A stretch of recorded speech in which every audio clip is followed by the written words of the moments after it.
I hope that we are then coming into a vivid exchange of opinions, because according to my preparatory debate with them, I know that they are giving you some interesting impulses.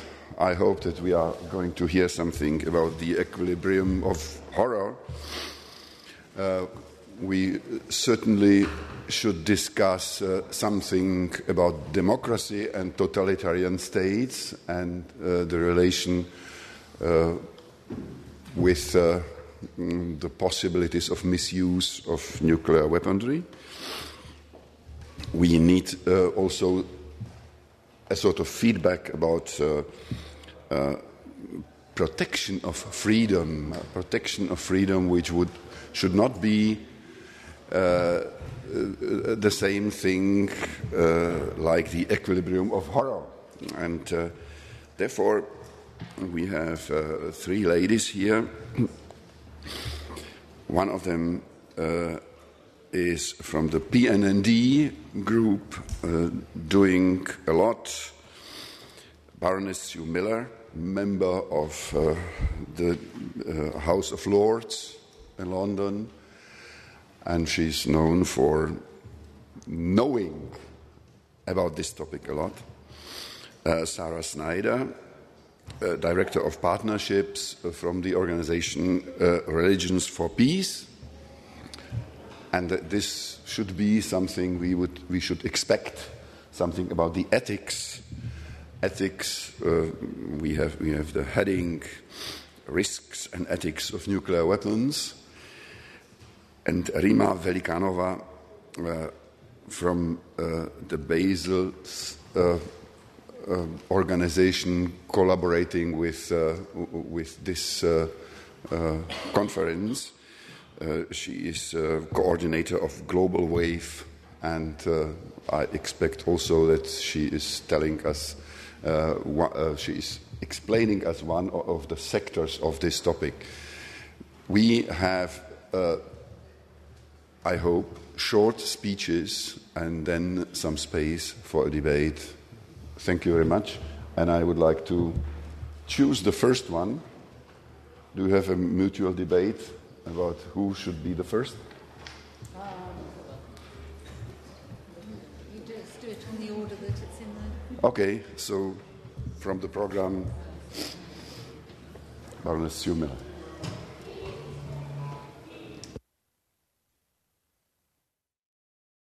My microphone on.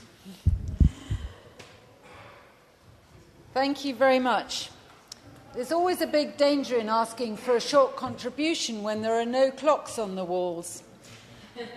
In the House of Lords, we have clocks opposite us, and it says when the clock says 7 minutes, or however many you'd like, you've had your time. So, Chairman, you'll remind me. I'm not going to talk about ethics, really, because I'm going to leave that entirely to Sarah. And I'm only going to touch on some of the issues of risk, because we have discussed those extensively. What I would like to do is to, when I talk about risk, is to pose a question to you, which is, how is it, with the risks so high and the ethics so clearly appalling, that we are... If you could sit down, nearer to the microphone. Oh, okay. How is it that we're failing to get our message across? So sometimes I ask myself why we fail to get our message across to fellow parliamentarians. Why isn't PNND, for example, bursting at the seams with parliamentarians? Why are debates on this issue often contained to only a few of us who are interested? And why, when I go out to talk to young people, for example, is this issue not at the top of their agendas? And in his introduction this morning, the Vice President of the Senate, Ivo Barek, said, some people in Czech Republic may think that this issue is not pertaining to them. And I think this is a very common problem. So why is it that we fail to convince more colleagues and more of the general public of the urgency of this situation? Is it that examples of risk are not visible enough? And we had a little bit of debate about that because of the film screening. And I think that certainly those of us from the UK are very inspired to go back and ensure that we have a film screening in the UK. But in terms of risk, really, there are three areas of risk, which is technical failure of the systems controlling the weapons, human error, and conflict escalation. And one of the most interesting examples of a person who wasn't interested at all in nuclear issues before, but who became very interested in them as a journalist and then wrote his book Command and Control, was Erich Schlosser, better known for Fast Food Nation because he was so concerned that the terrible diet was killing all the Americans, and he wanted to convince them not to eat so badly. But a lot of the work he was doing, he completed quite near one of the nuclear bases. So he naturally fell into talking to the guys who worked on the base, because it was mostly guys, when they came off the base. And the more he talked to them, the more concerned he became about what he was hearing. And the result is a book that really details in very minute detail these sorts of errors that can lead, and in this case, I don't want to spoil the end of the book, but obviously you'll have guessed it as the world hasn't ended, but could have actually started a nuclear catastrophe. And I think the book is a particularly interesting example of the fact it might not be a fatal technical error or a fatal human error, but the two start to compound each other. And once you've got a technical failure, unless the right human reaction is taken, then the one is compounding the other. And last year in the UK, we had a very good report from our think tank, Chatham House, which was called Too Close for Comfort. And it was a study that, to quote them, they said, applies a risk lens based on factoring probability and consequence applied to a set of cases of near-nuclear use spanning the Cold War right through to the 21st century. And again, they detail some of those cases, and they're fairly evenly spread, in fact, between conflict escalation, human error, and technical failure. But the stark conclusion that Chatham House has come to, and it's a think tank known for its impartiality and its rigorous academic study, is that the risks are higher than previously thought. That's their conclusion.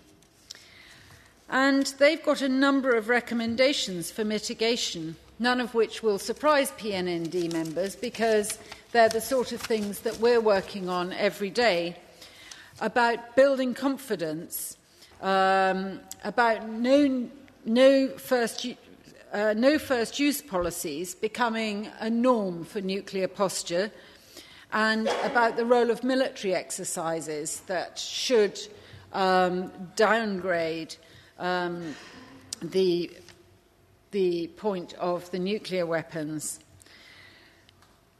And as we heard yesterday, actually both NATO and Russia are moving in the opposite direction. But the other confidence-building role that Chatham House identified, which I think we're very much part of today, is between politicians themselves, and that includes, of course, parliamentarians. And I think that our role, not only in meeting each other and building up a level of communication between parliamentarians from country to country, is really important, but also when we go back to our own country, in scrutinising whether the sorts of adjustments that could be made to policy are actually happening. And for me, one of the most depressing moments was actually after the last round of the Nuclear Non-Proliferation Treaty talks had finished, and we came back to our Parliament after elections, which were also quite depressing for my party. But I know that pendulums swing, and we're all working hard. So I came back and I went to a debriefing about the NPT by the UK Foreign Office team. And the Foreign Office team went through why the NPT hadn't come to a more firm conclusion and so on. And then my colleague, who has got a wonderful track record on these issues, Baroness Shirley Williams, asked them really the question that was at the top of her mind, which was, how had the talks focused in terms of alert status of weapons?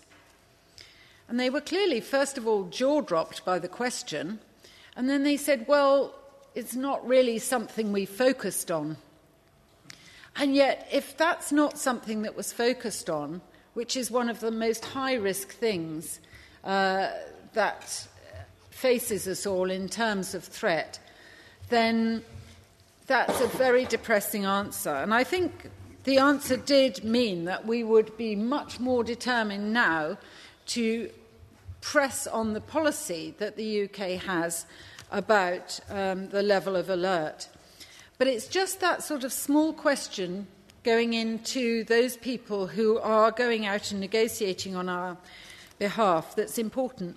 And the other awful thing about the British electoral cycle is now that because we have now fixed-term parliaments, which in many ways are desirable, but actually the election always falls at the same time as the Nuclear Non-Proliferation Treaty talks, which actually leaves them with a great political vacuum. I don't suppose they'll change the timing of the NPT talks just for the UK, so we're going to be stuck with it. Just on ethics, I would make the point that the UK, if it renews Trident, is about to spend £100 billion on Trident renewal and maintaining it, and there must be a lot better things we could be spending our money on. But I would like to leave you with the final question about how we get the message about both risks and ethics across in the face of, and I don't see it as a competing issue at all, but something like climate change, because, of course, climate change might feed into conflict escalation. And at the point where my very own daughter says to me, why are you so concerned about these issues? It's climate change that's facing us all. Now, I've failed to get the message across to her, so that's my first challenge. But I think it's indicative of a wider challenge to us all. Thank you very much.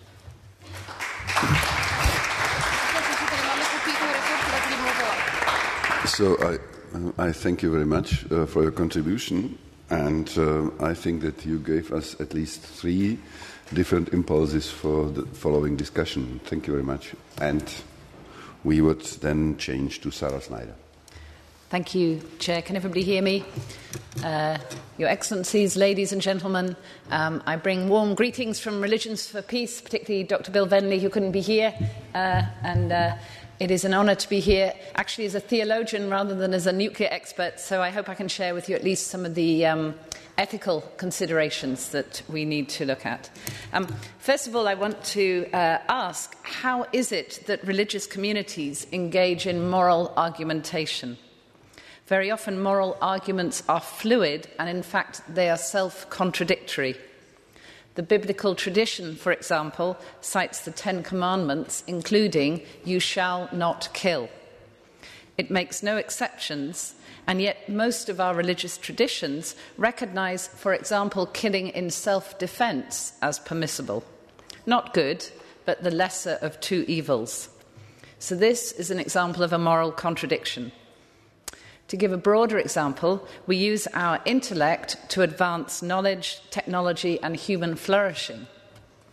But we also use that same intellect to threaten our very existence. Take nuclear power. Is it wise to develop weapons of mass destruction? Do we have the right to impose collective suicide on those for whom we make decisions?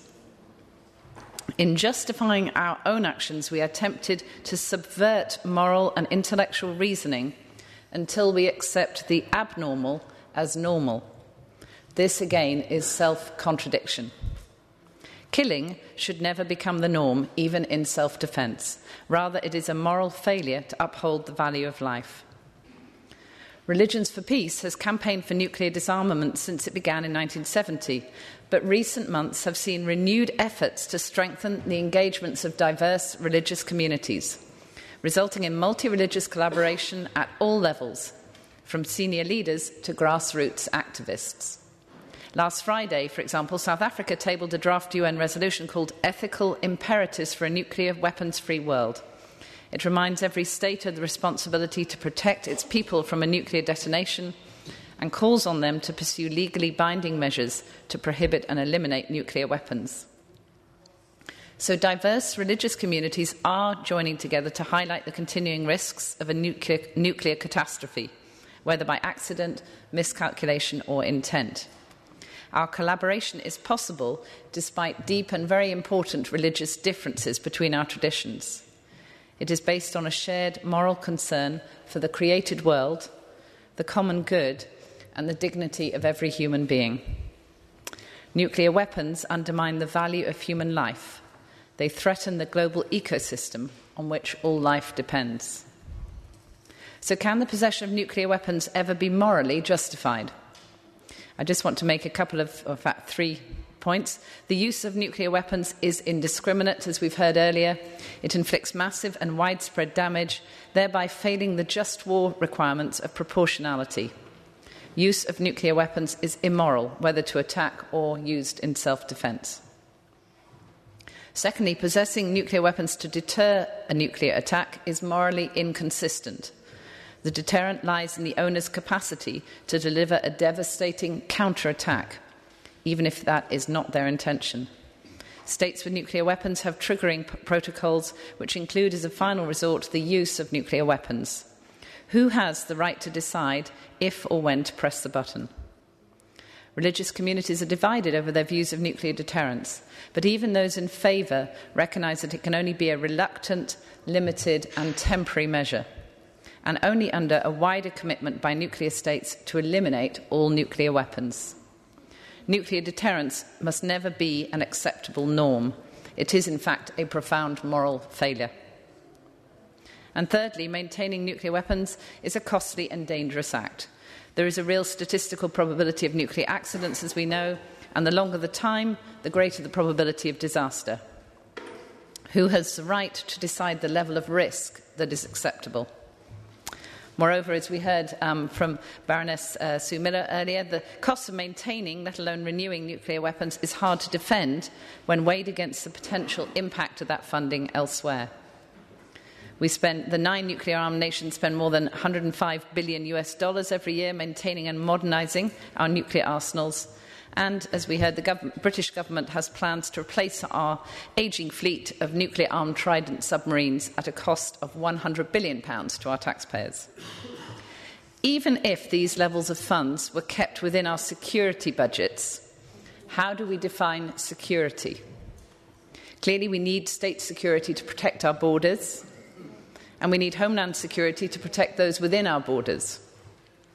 But these are not enough. We need to advance and implement shared security. Your well-being is also my well-being. We are only as secure as the most vulnerable among us.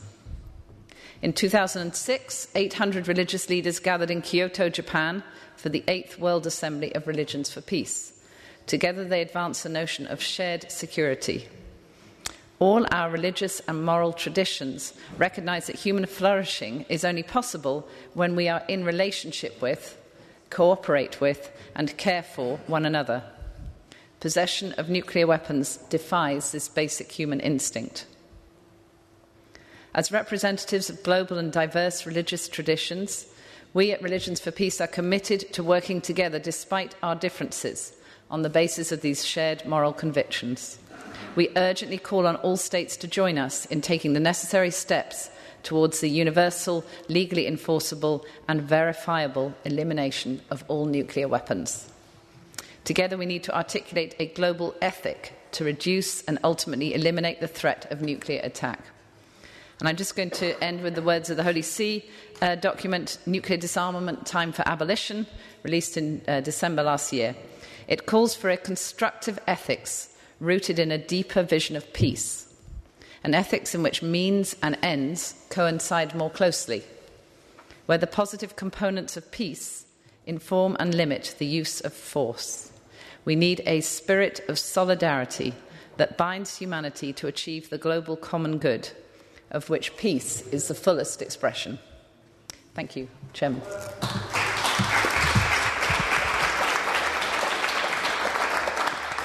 Thank you very much. I would only like to underline that you are speaking in a country now where the Ten Commandments are almost unknown, although the people who are objecting, trying to build a fence against the refugees of this time, they are speaking about Christian Europe, and they are protecting by a fence.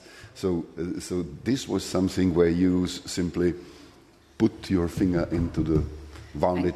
Can I just very quickly say that I really believe that it undermines the Christian identity of Europe not to welcome the refugees. That is core to our tradition. So now I would like to ask Rimma Velikanova for her contribution. Thank you. Ladies and gentlemen, what a privilege it is to be present at this great conference amongst leaders who think alike on nuclear weapons. I would like to voice the concern of the next generation regarding this. My name is Rimma. I am a student and a young activist. I am from Eastern Europe, more specifically from Latvia. I speak Russian and my family is from Russia. They moved during the Soviet Union to the Baltics. The history I was taught is quite different from the one you were learning. The culture and mentality is unknown for you as well. But we share the same goal, nuclear abolition. Today, I would like to represent the youth view and present to you a few actions made by us towards the nuclear disarmament. Some days I look back on my first encounter with the fact that 16,000 nukes still exist. Although it was rocket science, I didn't have to be a rocket scientist to understand the incredible danger. Hiroshima, Nagasaki, Marshall Islands, Kazakhstan. Nowadays everyone has an education, but I'm afraid that we are not educated enough on nuclear weapons, especially youth. We young people feel ourselves invincible. We are not frightened on the past because we are not raised on the fear of the Cold War. Our understanding is different from the pioneers on nuclear disarmament, most of them sitting in this conference room. However, we are vigorous and open-minded. We have ability, potential, and influence. We accept pluralism, and we do not have enemies. We have friends around the world. We are internationally educated. Therefore, youth involvement in the global processes is an important measure that should be taken decisively. Youth education and participation may give new answers to the old questions and problems. We are the new generations. As cliché as it may sound, we are a generation of change. I would like to mention a few activities which were recently executed by youth. With Ellen Ware, we have launched a campaign called Global Wave 2015 as a part of a Peace and Planet organization, mobilization. It started in New York rally with Karabekh Kayukov introduction and speech and finished in United Nations headquarters on the next day. We encourage people around the world to imagine that they can say goodbye to nuclear weapons forever and ask them to make photos and videos. And what do you think? We received around 100 actions where thousands of people took part. Schools, universities, home and workplaces, city halls and parliaments, on bikes and on surfboards. In every continent, people waved goodbye. In nuclear states such as USA, France, UK, Pakistan, India, Russia, and on non-nuclear states, people were active and show that they want peace. Another initiative is International Youth Summit for Nuclear Abolition that was held in Hiroshima, bringing together 30,000 young activists on nuclear disarmament from more than 20 countries, from Myanmar to Kazakhstan, from India to USA. As participants, we met with the survivors of the atomic bombings. We discussed future strategies aimed at rigging the world of nuclear weapons. To create awareness, we created a youth pledge in which we called nuclear weapons a symbol of bygone age and also added a direct call to parliamentarians to adopt legislation in their parliaments. United Nations Secretary General's envoy on youth, Ahmed Al-Denawi, was present there and has voiced that youth participation is essential to achieve peace, security, disarmament, and nuclear eradication. Therefore, in the Youth Pledge, we stated that we, the generation of change, invite you to join us as we raise our collective voice to call for action. We refuse to stand by while nuclear weapons continue to threaten our lives and future generations. This petition is also available online. Join us, take action, and create change. Nowadays, I look back and I look forward. If we wave goodbye to nuclear weapons and countries like USA, Russia, and others get rid of all their nukes, then maybe one day countries and people will feel less threatened. One day, not only nukes, but also all heavy weapons will be dismantled, which could lead to the abolition of war. Maybe one day, future will be bright, and not because the mushroom clouds are lighting up the sky. But until that day, is here the Global Wave Initiative, Hiroshima Youth Pledge, and other campaigns encouraged by youth and civil society. They may make difference in bringing war and nuclear weapons to the end. And now I would like to present the copy of the original Youth Pledge to the Sue Miller.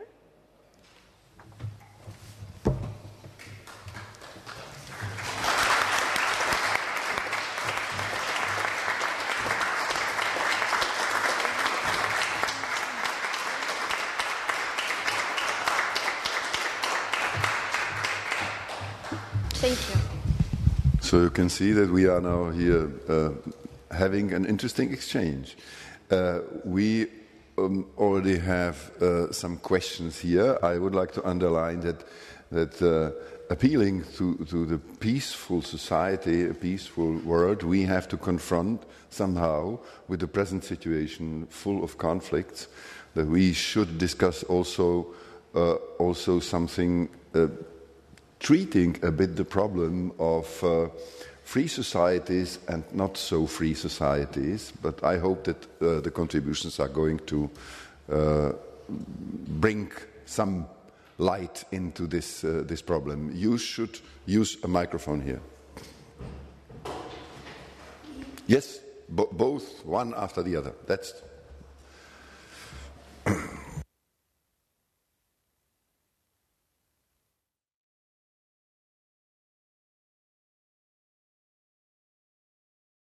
The green button, you have to use the green button to the right of the mic, yeah? Yes. Good afternoon, dear delegates, and particularly Miller, Shada, and Rimma. First of all, I would like to thank our young generation.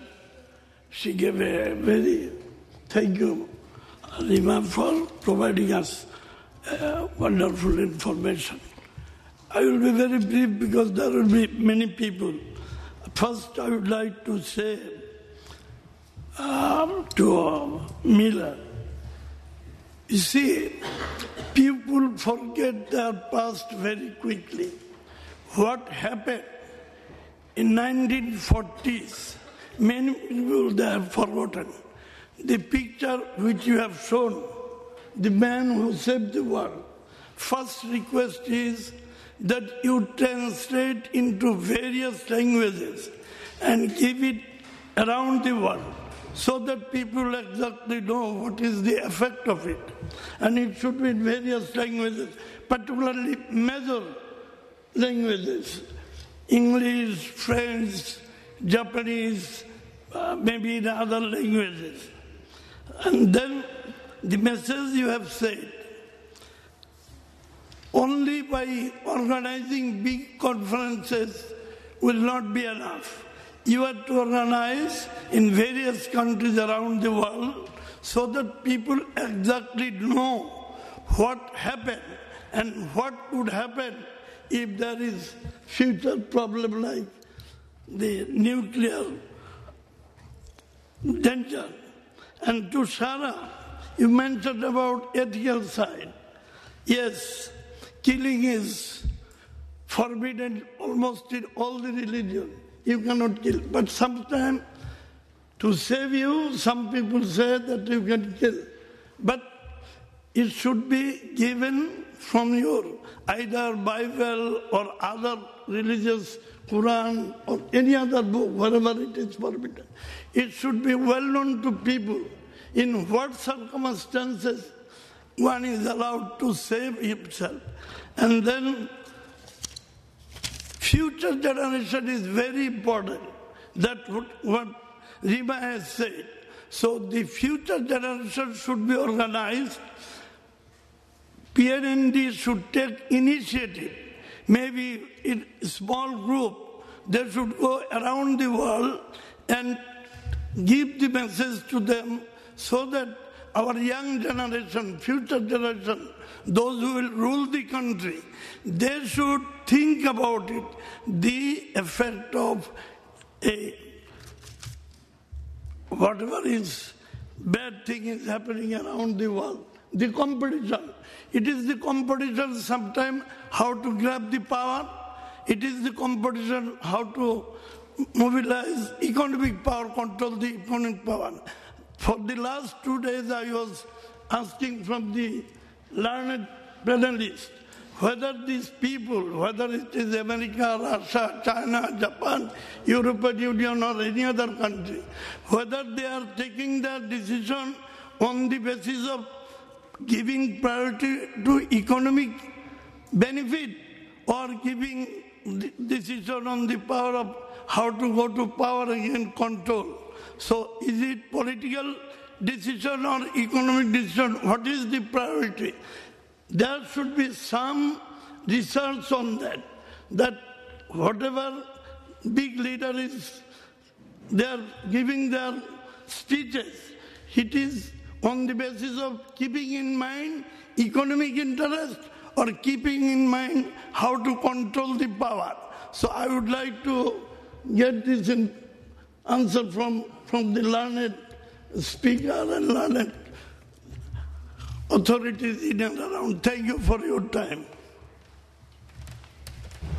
So would you like to answer immediately or then having a final commentary on all these things? I think final commentary, okay? So we have another contribution and Alin is the third one.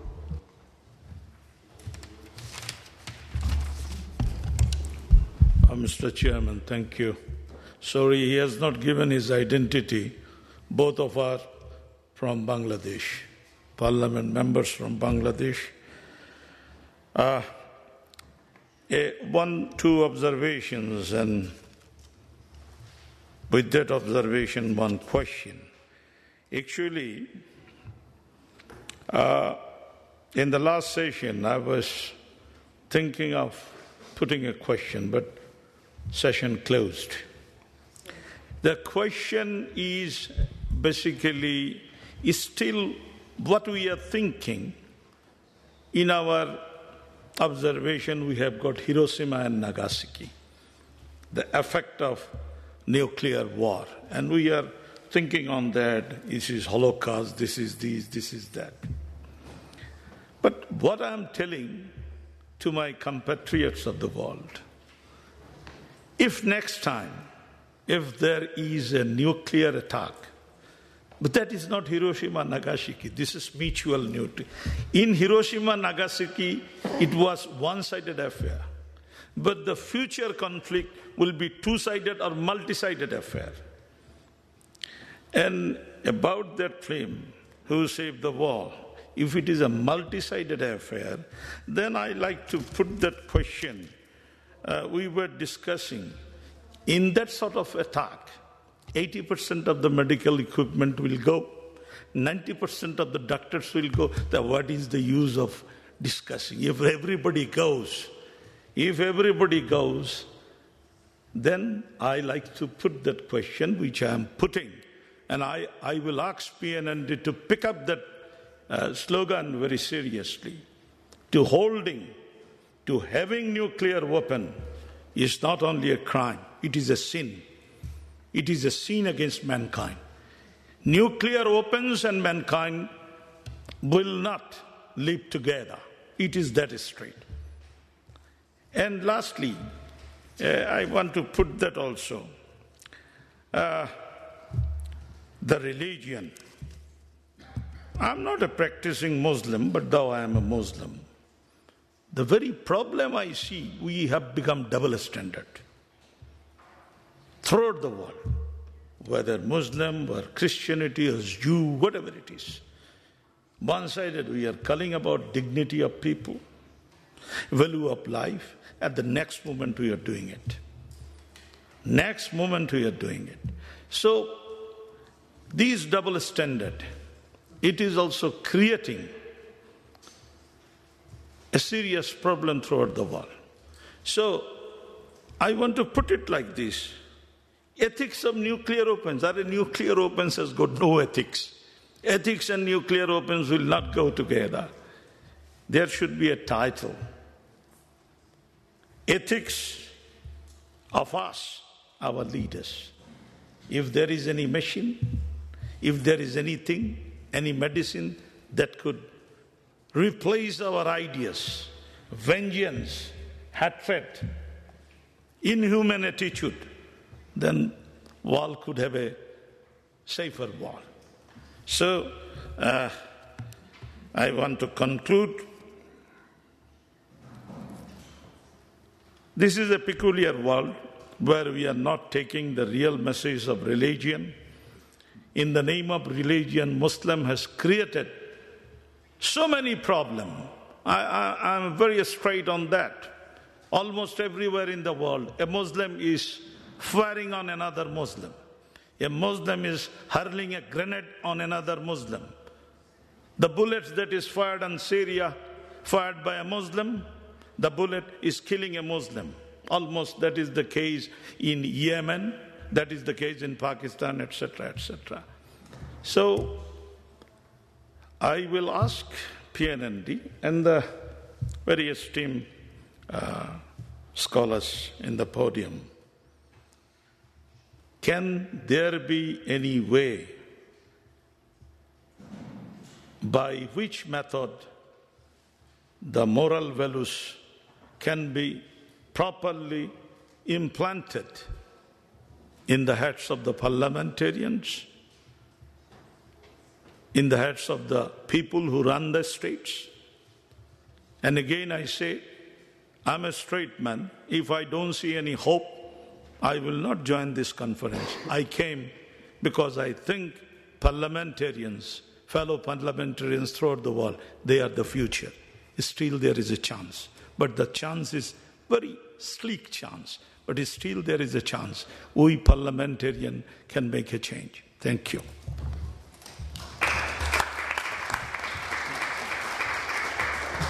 Alan Ware. Thank you very much. I was very happy that Sarah Snyder could join us to give a presentation of the role of Religions for Peace on these ethical issues with regards to nuclear weapons, and I think that was reinforced by what my colleague from Bangladesh just mentioned, how important it is to change some of the minds, whether those rationales are coming from a religious rationale or whether they're coming from a political rationale. The rationale for killing others, the rationale for threatening the world is one we have to break. And that's where it's been I think it's been very valuable for PNND to build this relationship with Religions for Peace, to explore ways that we can cooperate. Our constituencies cross over, They're not exactly the same. The language is not exactly the same, but we can find commonality. And we've done that with the joint statement of religious leaders, parliamentarians and mayors, which Bill Kidd presented to the High Representative of the United Nations in the previous session. And it actually took quite a lot to draft that statement. The first draft was like 4 pages long, trying to get all the nuances. But we felt we had to get it down to something that had the simplicity of the commonalities. And I think we managed to do that with this statement. That's a good basis for moving forwards. For detail, to go into more of the detail, what I would recommend is this resource guide, which Religions for Peace has published, and which we assisted with. And one of our members, when she was the president of Costa Rica, Laura Chinchilla, worked with the Secretary General of the Religions for Peace to launch at the United Nations first, and then to relaunch it with the religious communities, which is very interesting because it also was an indication that by launching the book at the United Nations first, that this nations of peoples also encompasses the ideas of the religious principles. That the Charter of the UN, which is based on international law, comes from the common ethical values and principles from the religions. And that the base ones, which are actually recorded of the different religions in the resource guide, actually show that these religious principles are not disjoint from international diplomacy or from international law, but are actually very closely related. And so I found this book, very useful to use, not only it's for religious leaders and communities, but I find it's useful to work with parliamentarians also who may not be religious, to understand those core ethical principles of the religions and to help with engagement. So we've got lots of copies sent over from the New York office out in the front if you want to grab a copy there, and you'll get a bit more background. It also talks about the engagement with youth, which is very important, the incredible Arms Down campaign that Religions for Peace launched, again from Costa Rica, in 2008, I think it was launched, and in 1 year, the I call them young leaders, in the Religions for Peace had gathered 20 million signatures supporting the abolition of nuclear weapons through a convention, the reduction of military expenditures by 10%, and the reallocating of those funds to meeting. Back then it was called the Millennium Development Goals, now it's the Sustainable Development Goals. It shows that what Rimma was saying, that the young generation don't see themselves so locked into the old sort of nationalistic borders that some of us sort of grew up as very much part of the reality. The reality these days is making friends, communicating with each other around the world and breaking those borders that lock us into us versus them and seeing we are them. And this also, I think, the idea of cooperative security is also deeply in religious principles and is also reflected in this book. So I recommend this to you. Grab one if you don't already have one from the front desk, or if you don't speak English, it's also available online in what languages? Spanish, French, Arabic, a couple of others, German. That's right. Thanks, Andy. So it's also available online in other languages. Thank you very much.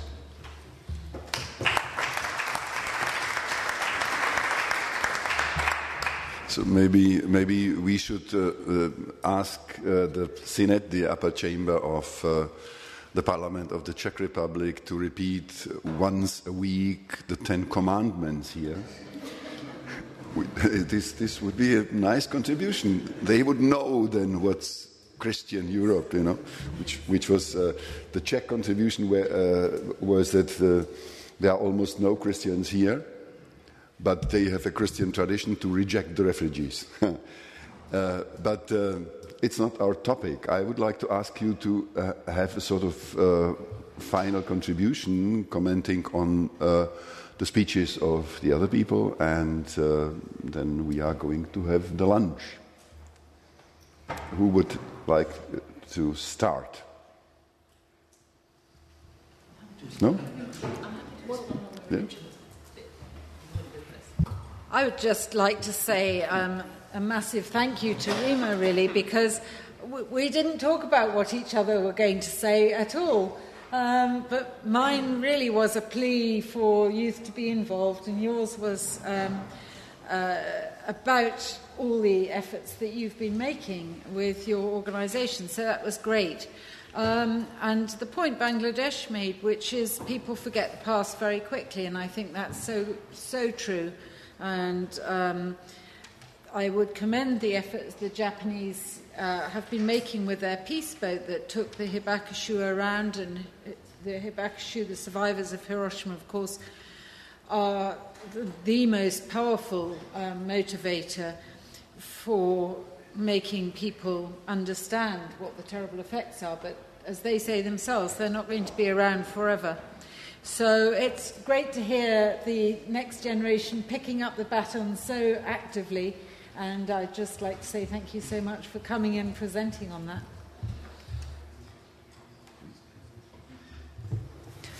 Thank you, everyone, for your comments. I was just thinking, Rimma, that I think it was only yesterday one of my children, my daughter, was asked to speak in the Houses of Parliament in the UK about what defines a 21st century good leader. It's in commemoration of Winston Churchill's passing.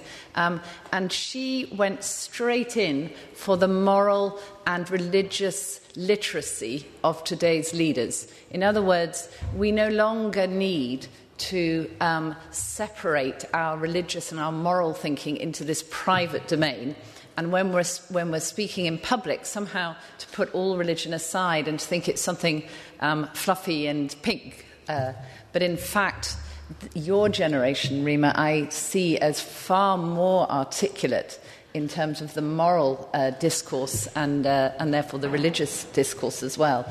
And maybe what we need to see now is more speaking from the pulpits about nuclear disarmament, because religious leaders have enormous influence, as we know, over the vast majority of the world today.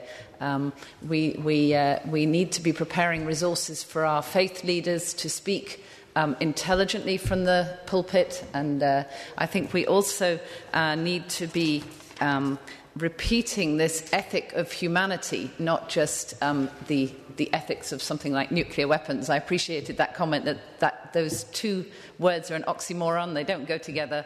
But there is an action plan that can be taken by all communities, all traditions, that is about the protection of the human being and that recognises the dignity of that human being. And the only other comment I wanted to make in response to your reflecting on history, the way in which we tell history, of course, defines the way in which we act now. We can tell our history in different ways. We can start at a different starting point.